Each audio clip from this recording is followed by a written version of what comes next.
Beyond the coaching through physical buildings, what other important information have you accumulated over the years? One of the things that we tried to do to provide to our licensees was sources of information on maybe target temperatures is one example. What science supports killing a certain organism at a specific temperature? And so we did a lot of research and found through soil pasteurization, food pasteurization, different types of scientific studies where they actually provided us real information on specific targets. So different types of bacteria, different species of mold. I can tell you that some bacteria is relatively easy to kill at structural pasteurization temperatures. Other species of bacteria, say anthrax. Anthrax is not something that you would kill at structural pasteurization temperatures.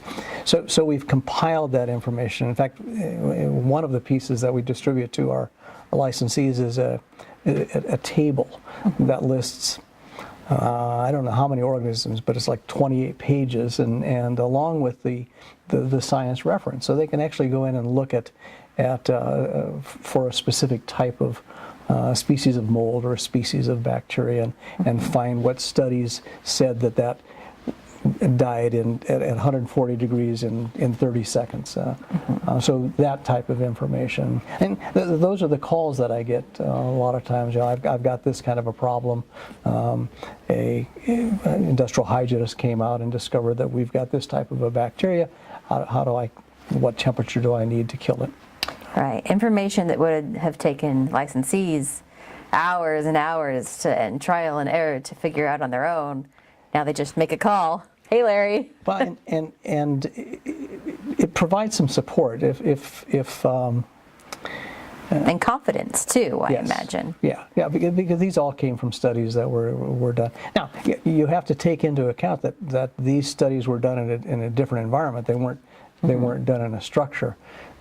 So maybe it's a bacteria that they determined that the lethal temperature in apple juice by heating apple juice or something like that.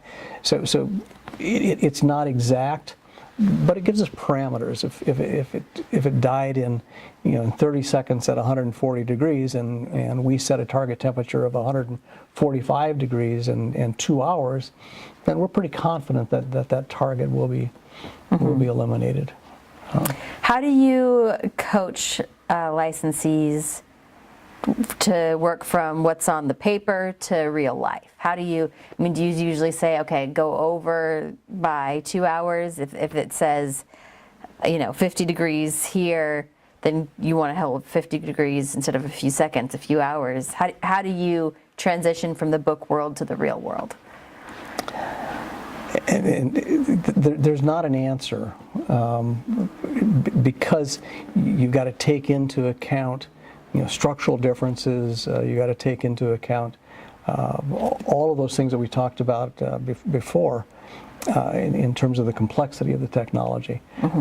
But it gives them a starting point on it, and be conservative with it. If that piece of information tells them that particular target dies at 140 degrees in 30 seconds, then be conservative about it. Look around at your conditions. How easy is it going to be to get uniform temperature? If you're in a structure that uniform temperature is going to be complex, then increase the duration. When we look at these species and this table that I talked about, what generally the table shows is that using my 140 degrees and 30 seconds, if I can go to 150 degrees, I can decrease the amount of time. So increase the temperature, decrease the time. Well, the opposite is true. I've got a complex structure and the table is telling me 140 degrees, but I'm not sure I can achieve 140 degrees throughout the structure. If I can get 130 degrees throughout the structure, then I need to increase the time. So maybe I go to 4 hours, maybe I go to 5 hours. But that's part of what all of that learning curve provides the provider is in these conditions, this target, what do I need to do? Is the structure wet? If the structure is wet, it has to be dried first. You can't reach those temperatures until the structure is dry. So all of those training elements, coaching elements, experience elements come into play in making that decision. But